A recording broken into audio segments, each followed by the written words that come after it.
director gustong gumawa ng Aswang movie. Apa. Somehow, no? I mean, we all have our favorite na Aswang movies. Meron yung mga Aswang ni na Joey Marquez, Aswang ni Herbert Bautista, even yung mga Ramon Zamora dati, na may mga aswang-aswang. Diba? And we really wanted to do something. You know, we did Pasham a few years back as our first movie for reality, no, entertainment. And of course, it was at a time na maraming ghost movies that's come out. And then after that, parang our horror genre parang nag-plateau. No? So we were thinking, maybe we shouldn't just do a horror movie na parang gulat-gulat na dumadaan sa likod, nahulog na pusa, or maybe we should do something else. No? Maybe we should do something more exciting, a little bit bigger. Yun pa una yung idea, a little bit bigger than what we usually do in our horror genre. No? We were actually talking about this project like 5, 6 years ago. Our last movie was Exodus. And it was a fantasy na pangbata. And after that, we got really tired of the magnitude of it. Tapos, kumita kami, konting-konti lang yung kinita namin because of the Metro Manila Film Fest. Kasi ang dami mong kalaban, di ba? Ang dami mong kompetensya. That's why, if you notice, Aswang is no longer, I mean, we didn't even dare enter TIKTIK in the Film Fest. Kasi alam namin na, of course, the top 3 will always be the one that's gonna earn more. You know? The top 3 being, of course, meron ka na dyan si Vic Soto will always make money. Diba? If I joins in, Chris Aquino, if she joins in, so, ang hirap lang. So after Exodus, we thought of coming up with a horror movie na medyo event yung idea. I know, ako, maalala ko, when I was young, yung parang pamilya yung nanonood ng Pinoy movie na parang malaking event siya eh. Alam mo yan, nanonood tayo ng Dolphy, ang tatay kong nanay, naalala ko dati, birthday ng kapatid kong babae nung nilibre kami ng tatay ko. Buong pamilya talaga, even cousins would watch the movie. We want a movie na somehow parang ganon, no? Hindi lang siya yung parang dadaan lang. And we started talking about Aswang. But the green screen idea was nowhere in sight 5 years ago. Okay, so we tried to develop it. It didn't go anywhere. We got stuck telling the story. We gave it to another director, actually, for him to develop it. Maganda rin yung route na dinevelop, pero it was a bit too complicated. So we parked the whole idea of TIKTIK. So nag-evolve na po yung storya from... Malayo na talaga. And then, 2010, it was nearing Christmas, November. I can't remember whether it was November or last week of October. We had a dinner, ako tsaka si Don. I remember sa Pampayon, sa Rojas Boulevard.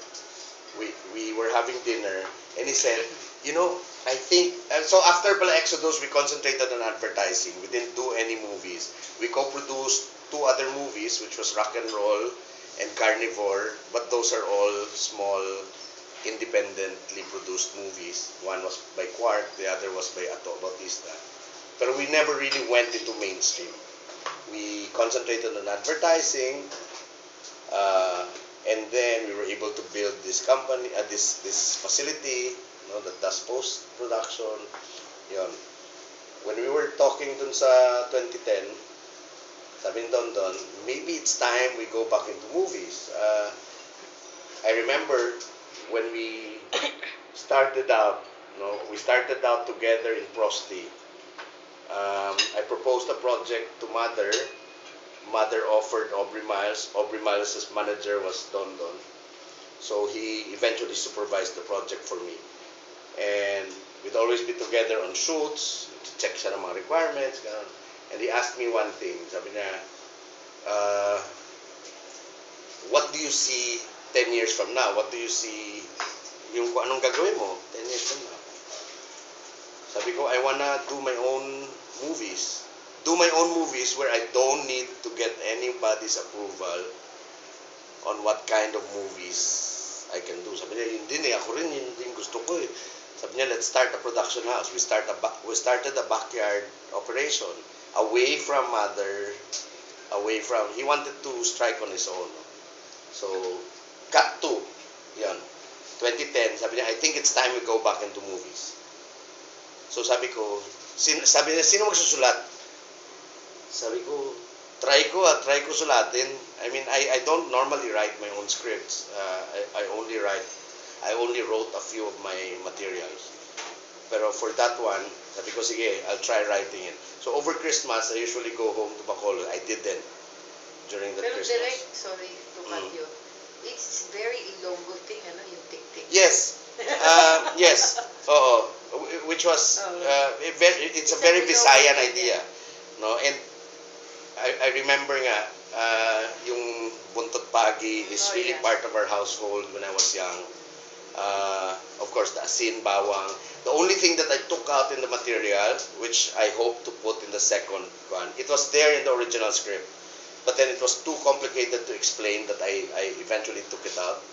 It's the idea of the, anong copper sa Tagalog? Ilonggo ako eh, sorry. Tanso. It's the idea of the tanso. Before kasi, Mayaya would put tanso or silver. Yung 1 peso na malalaki, ni Jose Rizal, she would put that in my pocket whenever we go out at night. Kasi sabi niya, if an aswang, kung dagiton ka sa aswang, ano sa Tagalog yun, parang dagit din, pag dagitin ka ng aswang, hindi ka niya mabubuhat kasi mabigat. Nabibigatan sila sa tanso eh. So we tried to put that into the kwan, but then we said, okay, there's room for that in the second franchise. So, yun, anyway, we finished the script February. Alam mo, February, pinasa ko yung script, nabasa na namin lahat sa opisina. Ganda, okay, pwede. Pero, parang there was no, parang nothing was urging us to get on with it, to start doing it. Until si Don Don had dinner with Ding Dong.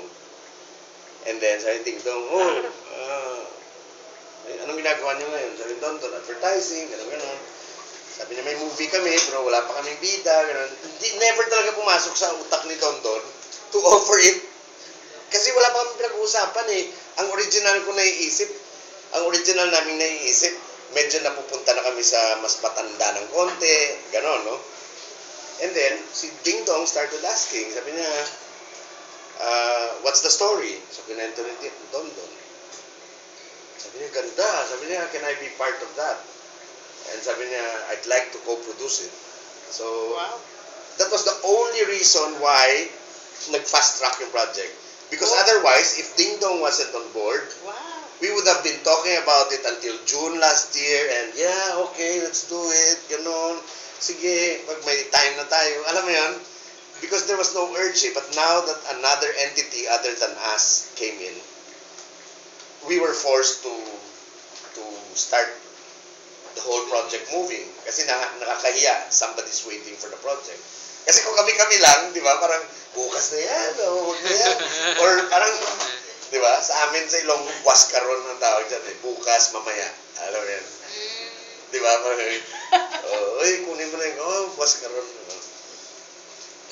Pero yung pong storya, it also had somehow research on the folklore? Wala, yung research ko lang, yung sarili Wala, kong yung alam. sarili niyong pumunta sa Ilonggo. Kasi Oo, yung alam sikat ko na lang. sikat ang TIKTIK sa Ilonggo, Yes. the area.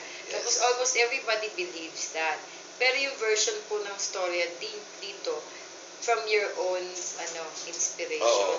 Pero how do you feel that from a concept of your own story ay nagkaroon na siya ng ganong klaseng technology na parang we are slowly um, going to be proud of starting from TikTik, parang mag-i-innovate ang TikTik sa Yun talaga, it's a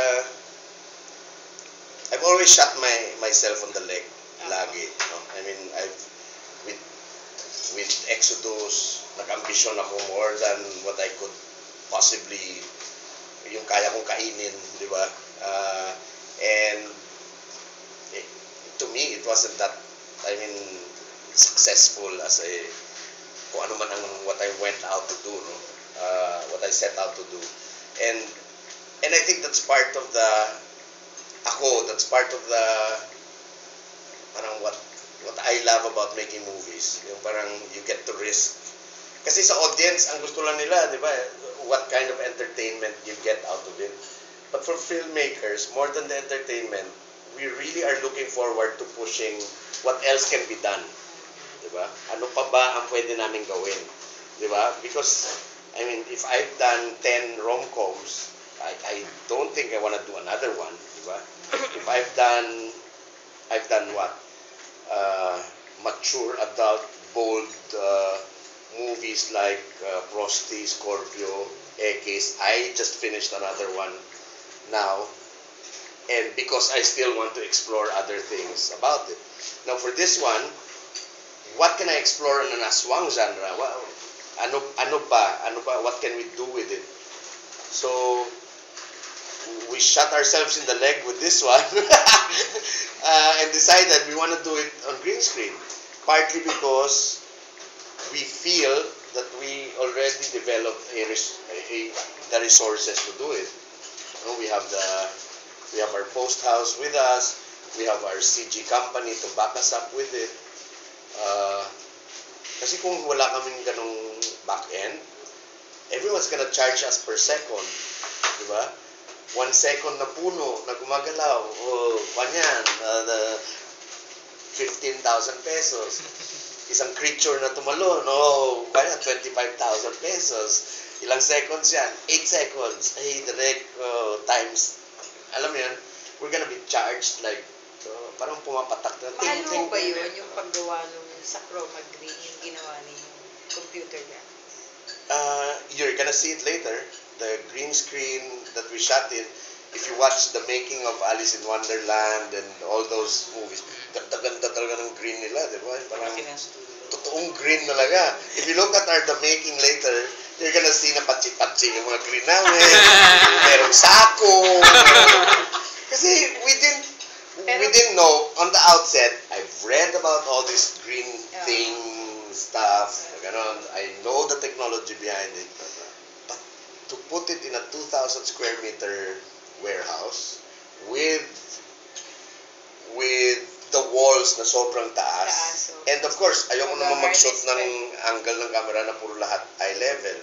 So sometimes I shooting up, and you're gonna see it in the making mamaya, mga bubong, mga ganon. We realized, once we were there, hindi yung parang before pa kami nag-start, parang, ang laki ng dingding na tatakpan namin. and I thought we're gonna get away with it, no? Tapos, yung CG guys namin, Direk, hindi talaga kaya. Pero, a green screen, ang mahal talaga ng green screen. If you buy the cloth, if you paint it, hindi na namin ma-paint yung isang side kasi puro kahoy, alam mo yun.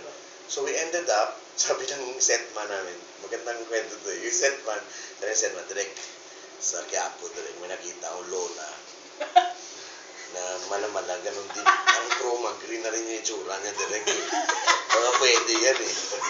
Talaga, patingin. Sabi niya, mura lang yung per meter, di ba? So, nag-cut siya ng swatch. Pinakita niya sa CG, guys. Sabi niya CG. Sige na nga.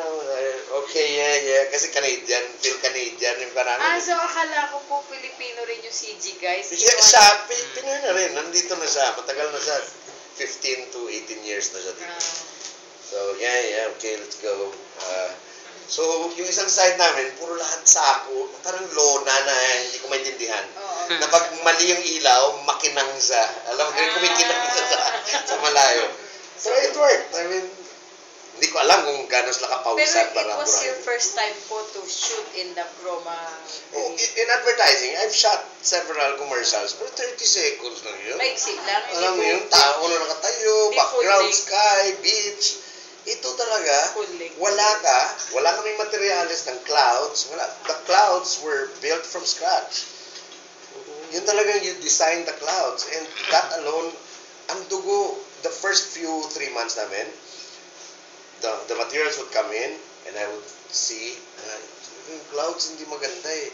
They have to redo it from zero again. Hindi lang siya parang adjust, ganun. Kasi i-generate yung clouds eh. The trees especially, we had to choose over 70 kinds of trees. Kasi we got a tree generator, yung parang sa yung mga ikukwento ko, dapat nakwento ko na ngayon. Sorry. Yung tree generator sa Avatar, tsaka sa King Kong, they have that. So we had to choose yung mas Pinoy naman. Kasi yung parang aspen yung itsura ng Pilipinas, di ba? So, yun, they had to print everything that's in the software. We decided, gusto ko acacia. So there's only one tree when in fact hindi pala siya tree. Na gusto ko sana nandun pero wala yung generator na yun. Bamboo. So Direk, which came first?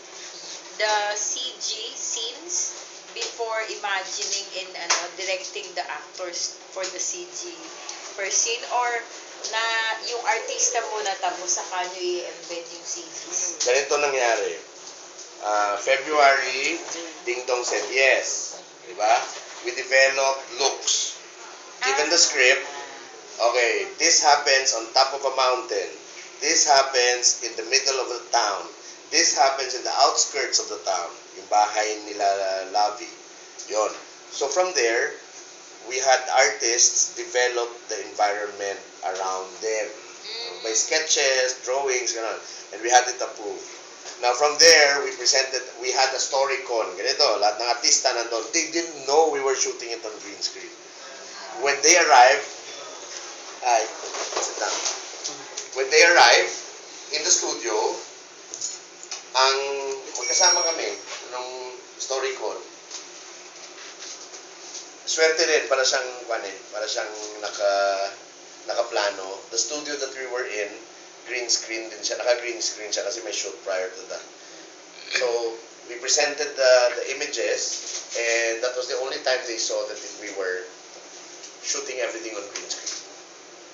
And, syempre kami takot din. I mean, we don't do green screen movies every day, di ba? Pamatay. There was a moment nga, there was a time na, like, 3-4 months ago, na parang nagpapanik na ako sa laki ng requirements ng movie. Sa dami ng kailangan i-approve kasi isipin mo wala kang background, di ba? Yung clouds na ilalagay dyan, tama ba? O masyadong maraming cloud ba? Masyadong maraming sky? Yung puno, masyadong ba siya mataas? O kailangan mababa? Ang daming decision eh. Unlike kung location siya, pagdating mo, maganda yung location, no? Yan na yan. Di ba? So, kung ano na yan, yan na yan, di ba? 3-4 months ago, I watched 300 again, the movie. Sabi ko, okay, I wanna see how they did it. I haven't seen it ever since we started doing Aswang. Yeah. So I saw it and I said, tangina. The next day I was elated. I was so excited. Went back to all the CG guys and sabi ko, tangina. Ang 300, puro bato lang yung ginawa nila. Yung 300 kasi puro bato lang yung ginawa. Sabi ko, tayo may mga puno pa nga tayo eh. Sabi ko, hindi, gawin na natin yan. Kasi akala ko, parang, you get to a point where you say, tangina, are people gonna laugh at us? Are people gonna enjoy this? Are people Di ba? At saka ang dami, bawat mata kasi ng mga kapanood, sabi, Direk, hindi ba parang ganito? Direk, maganda siya, ano? Pero alam mo yun, lahat. And you have to get to a point where you say, do I want to listen to everyone or do I just want to go and do what needs to be done? But after all that, because it's been how many years since you first conceptualized the film, and then you went through all those difficult moments na ang tagal, tapos yung CGs, yung for every scene play, yung tutukan mo. After that, and now it's going to be shown, how do you feel, Direk? How do I feel? Yes. I really think, you know, I've had really bad studio relationships in my career. Oh. I mean, in my career, I'm neither mainstream, I'm neither artsy. So parang the movies are, although I haven't had a flop in any of the movies I've done. Pero alam mo yun, parang no one could, parang hindi ako ma-place kung hindi naman ako pwede sa rom-com. Di ba? Hindi naman pwedeng puro bold lang yung gagawin. I mean, horror, yes. Di ba? Fantasy, you can't always spend that much, di ba? On fantasy.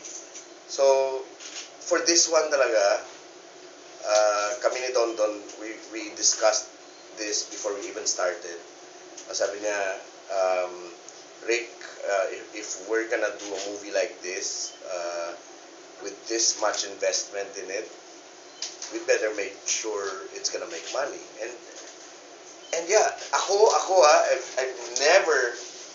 never thought of yung parang ako dati ang rule ko, hindi ko na problema yan kung hindi nila mabenta, no? Basta gawin ko lang yung gusto kong pelikula. I mean, but now that you have a company that you need to run, you need to really think of will what you're gonna say be exciting to people, di ba? Parang if you're gonna sell a comic book or a storybook, di ba? Hindi naman pwedeng gusto mo lang, di ba? Is it relevant now? Is it, alam mo yun, you have to ask all these questions whether, di ba? And with this one, we're hoping we have it's a movie that I enjoy. Ako, yun lang yung gauge ko lagi sa pelikula ko. Gusto ko ba siyang panoorin ulit? Gusto ko ba siya, is it the kind of movie that I want to watch? And yes, it's a kind of movie that I want to watch. So, I'm really hoping that everyone will also find it na ganon, di ba? And, because sayang siya it's not about just the story, it's about the technology that was made. Yung parang, we're hoping that this becomes a game changer. How many years have we been complaining about? Kami rin, kasama rin kami dyan, nasa problema. I mean, Exodus, we had only 3 months to do the effects. In the end, parang gusto kong tumayo sa premiere na parang, fuck, ano ba yan? Di ba? And of course, paglabas mo, kaharap mo lahat, siyempre hindi mo naman pwedeng laglag yung papalabas mo lang yung pelikula mo, di ba? So sabihin nila, Direk, parang pangit ng technology kung pilihan na parang cartoons, no? Talaga? Parang okay naman, You just need to, di ba, panindigan mo na. Pangit na may ilaglag mo, di ba? Dami yung magkakasama Pero, alam mo yun, and Exodus was shown in so many countries, in festivals. And I was there nga with other Filipinos, and siyempre, hindi ako komportable, pero pumunta ako kasi maganda, may biyahe, libre yung ticket. But you need to present it to, you present it to an audience, di ba? Akyat ako sa one and explain sa audience. Sabihin ko, yes, please watch this. Ang dami kong disclaimer. Ang disclaimer, this was done for kids, so be ready, stories. Alam mo yun, parang, every time bumaba ako, parang hindi mo yata gusto yung pelikula ko. Sabi ko, hindi, kinaklarify ko lang yung expectations nila para hindi naman sila mapikon, di ba? Pero yun, so, going back, so, we're doing 3-4 months, and then we always wish, nakakainis lang na pag sinasabi na, Aswang, we never intended this to be like a Hollywood. Na parang, wow, Avatar. No, no, no, no. No. We just wanted to prove to ourselves, can we park a movie, give it time, and do something with it. Diba? Kasi, lagi na lang, diba, una yung play date, kakausap nyo lang, maaga yan, palabas natin November. Nag-uusap kayo, August. Diba? So parang, sige po, try po natin. Diba? Tapos pagdating mo ng September, ay, kailangan natin gumawa ng trailer, parang you don't really have time to work on it. So, yun. We're just trying to do something na iba naman, and we're hoping that this becomes a game changer, that people go beyond play dates and really take care of, alam mo yan, yung movie mo na parang pinaghirapan mo talaga, because that napapasa mo yun sa audience, they can see the kind of hard work that was put into it, di ba? Alam mo naman yun parang tinira lang ng 10 araw or alam mo yun. So you can feel the, and for us it's really it's hard. It's the first time I was able to, the discipline of really yung parang thinking ahead of yung parang the designs. It has to come ahead kasi otherwise nakatunganga lang lahat. There's 60 artists that's working on the back end. There's around 20 that's working here on editing kasi 2 things yan. Okay, I don't want to get technical, but 2 things. The back end, the 60 guys are working on effects, CG. So the creatures jumping, the trees, the environment, etc., etc. And then there's the other guys here in Post Manila that's doing the final finishing. What are the final finishing? Dust in the air. Kasi nagmumukhang empty. If you shoot in a studio, this is what we realized. And we didn't get this from any book. It's just parang, siguro kailangan natin ng ganito. Parang kuha na lang yan. Parang nagko-common sense lang kami dyan, magkakatabi na parang, siguro parang madilim siya. So nag-analyze lang kami. For this, we realized when we shot it in the studio, and nandun na yung background, it felt empty. Alam mo yun, parang hollow siya. Kasi parang, ang linis ng studio eh. So, we need to put a little bit of dust, a bit of flies, na parang random stuff that in everyday life we see. Diba? Insect na, parang maliit lang siya sa malayo, wala akong pakialam. Basta there's something else that distracts the eye. O mga bumbilya sa sari-sari store, may mga raga-raga tawag sa amin sa Ilonggo eh. Anong tawag yan? Oo, mga gamo-gamo. Yun. So, yun. So, those 2 things, and you need to anticipate that because otherwise, kung parang bahala na kayo, nangyari na yung pelikula sa October 17. So, but Direk, those are the vivid details we do.